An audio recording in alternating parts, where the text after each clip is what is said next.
आइए आज हम लोग सीखते हैं डायबिटीज। डायबिटीज क्या होता है?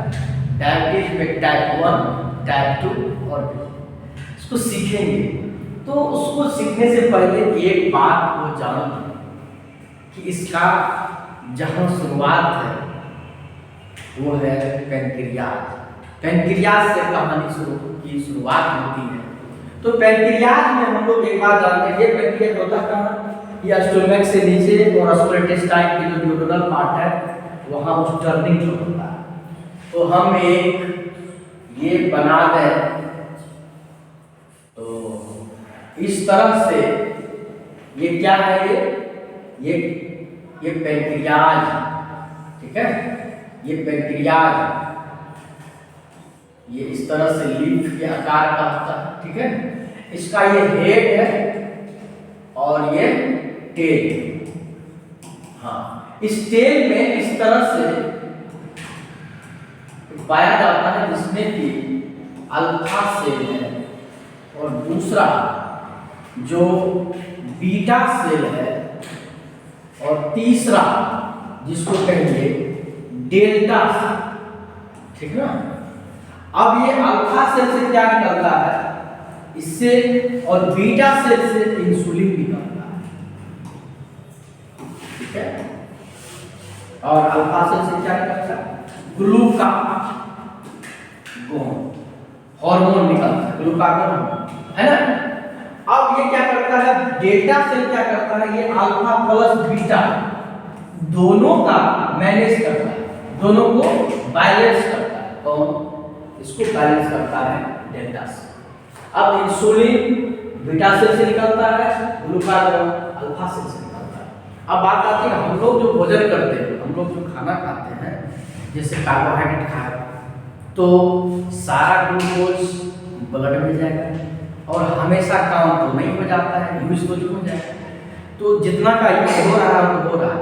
जो एक्स्ट्रा ग्लूकोज होगा उस एक्स्ट्रा ग्लूकोज को इंसुलिन क्या करता है? ये इंसुलिन क्या करता है? इसको स्टोर कर देता है। इसमें ग्लाइकोजेन के रूप में, इसको ग्लाइकोजेन के रूप में ग्लूकोज को, एक्स्ट्रा ग्लूकोज को ग्लाइकोजेन के रूप में इंसुलिन क्या करता है? स्टोर कर देता है। कहां तक करता है? तो पहला ब्रेन, दूसरा मसल्स में, तीसरा लिवर में, है ना। अब फिर जब उपवास करने लगते हैं, फास्टिंग करते हैं, तो उसमें से तोड़ करके फिर यूज हो जाता है। फिर तोड़ने का काम करेगा। अब ग्लूकागोन क्या करेगा? ग्लाइकोजेन क्या है? Glycogen store glucose, extra glucose जो स्टोर था उसको तोड़ देगा। कौन? Glycogen hormone तोड़ेगा। ग्लाइकोजेन, अच्छा ये ग्लाइकोजेन, ये कहते हैं ग्लाइकोजेन हार्मोन नहीं, ग्लूकागोन हार्मोन। तो ग्लूकागोन हार्मोन क्या करेगा? ग्लूकागोन हार्मोन ये क्या करेगा? इसको फिर से कन्वर्ट कर देगा ग्लूकोज में और हम लोग को एनर्जी मिलेगी, ये ताकत फिर से मिलेगी। कहां से आया? आपने देखा कि जो था भोजन में से जो आया ब्लड में, तो ब्लड में जो ग्लूकोज था तो जो यूज हो रहा था तो यूटिलाइज हो रहा था, जो एक्स्ट्रा बच गया था वो इंसुलिन ने उसको जमा करवा दिया था यहाँ पर।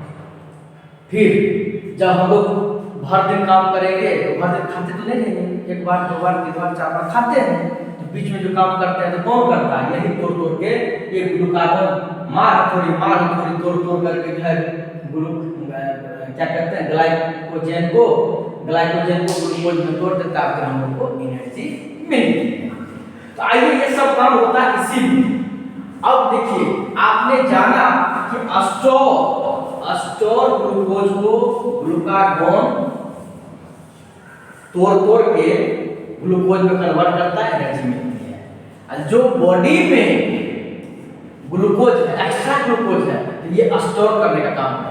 ये खर्चा करता है, ये जमा करता है, ये खर्चा करता है, ये जमा करता है। ये जमा करता है, ये खर्च करता है, ये जमा करता है, ये खर्च करता है, याद रहे। आइए अब होता है क्या, अगर बीटा सेल में ट्यूमर आ गया, बीटा सेल में खराबी आ गई, बीटा सेल खराब हो गया, तो इंसुलिन बनना बंद, इंसुलिन बनना बंद हो जाएगा तो वो जो एक्स्ट्रा सेल को जो जमा करते थे, जमा होने वाला बातें खत्म, तो सब तो ब्लड में जमा हो जाएगा। ब्लड में जब जमा हो जाएगा तो ब्लड में जब एक्स्ट्रा ग्लूकोज बढ़ेगा उसी को कहते हैं ब्लड शुगर, मतलब ब्लड में शुगर बढ़ गया, ठीक ना। अब यहाँ यदि इसका अल्फा सेल में गड़बड़ी है, अलग है, चूंकि जेनेटिक हो सकता है या फिर किसी किसी को पैंक्रियास जन्मे से नहीं है तो एक अलग हमेशा इंसुलिन देना पड़ेगा। हाँ, अब इसमें कि जब इसमें गड़बड़ी है अल्फा सेल तो उसको क्या लगाना पड़ेगा, इंसुलिन लगाना पड़ेगा, है ना। आइए अब उसको समझते हैं, यहाँ से जो डिजीज है इस चीज को अच्छे से समझ लेते हैं तो बेहतर रहेगा, ठीक है। आइए यहाँ तो पैंक्रियास में होने वाली जो बीमारी है वो है पैंक्रिएटाइटिस, जिसको या पैंक्रिएटाइटिस जो है एक्यूट भी होता है और क्रॉनिक भी होता है। तो दो तरह का पैंक्रिएटाइटिस है। पैंक्रिएटाइटिस का मतलब, आइटिस का मतलब होता है inflammation, itis inflammation, itis inflammation, pancreas pancreas में जो इन्फ्लेमेशन होता है उसको पैंक्रिएटाइटिस है। तो फिर डायबिटीज मेलाइटस टाइप 1 टाइप 2, तो डायबिटीज कैसे हुआ, क्योंकि अल्फा सेल या बीटा सेल में गड़बड़ी आ गई। फिर उसमें भी और भी बात है जो आगे हम बताएंगे, अभी इसका नाम पहले उसको थोड़ा थोड़ा सीख लें, उसके बाद अब pancreatic cancer, exocrine pancreatic insufficiency, इसको ईपीआईस भी कहते हैं, pancreatic cyst, pseudocyst, pancreatic neuroendocrine tumour, जिसको पीएनईटीएस कहते हैं। अब अगला cystic fibrosis, pancreatic duct obstruction, duct में ही बाधा आ गई है, pancreatic trauma, pancreatic abscess, pancreatic division, auto immune pancreatitis, auto immune भी होता है कि बॉडी का इम्यूनिटी जो रक्षा कराता है वही और किसी ऑर्गन पर अटैक कर दे तब भी हो सकता है। हाँ, हेरिडेटरी पैंक्रिएटाइटिस, हाँ ये जो जन्मजात है वहाँ क्या कहते हैं ऊपर से पीढ़ी दर आने वाली चीज है हेरिडिटी। तो अब है इंसुलिनोमा, जिसको बीटा सेल ट्यूमर कहते हैं, बीटा सेल में गड़बड़ी आ गई उसके कारण ये होता है ना। गैस्ट्रिनोमा, जिसको जोलिंजर एलिसन सिंड्रोम कहते हैं, है ना। ग्लूकागोनोमा, फिर सोमेटोस्टेटिनोमा, बियाल्कोमा है जिसको वर्नर मॉरिसन सिंड्रोम कहते हैं, ठीक है। पैंक्रियाटिक स्टेटोइडिया कहते हैं, जिसको कि फैटी एसिड कहते हैं, लैक्टिन में फेंक करके घी जैसे घी हाथ में लगे तो छूटता नहीं है, तो लैक्टिन अगर वो जो साफ धोएगा ना तो उसका हाथ छूट भी नहीं करेगा, पूरा लग जाएगा। लेकिन फैट ज्यादा आ रहा है तो फैटी एसिड अगर हो रहा है तो उसको pancreatic steatorrhoea, pancreatic fistula, pancreatic ascites, pancreaticopleural fistula, है ना। स्वाच-मैन डायवर्ट सिंड्रोम और जोहानसन ब्लिजार्ड सिंड्रोम, ये सब डिजीज है जो पैंक्रियास में होता है।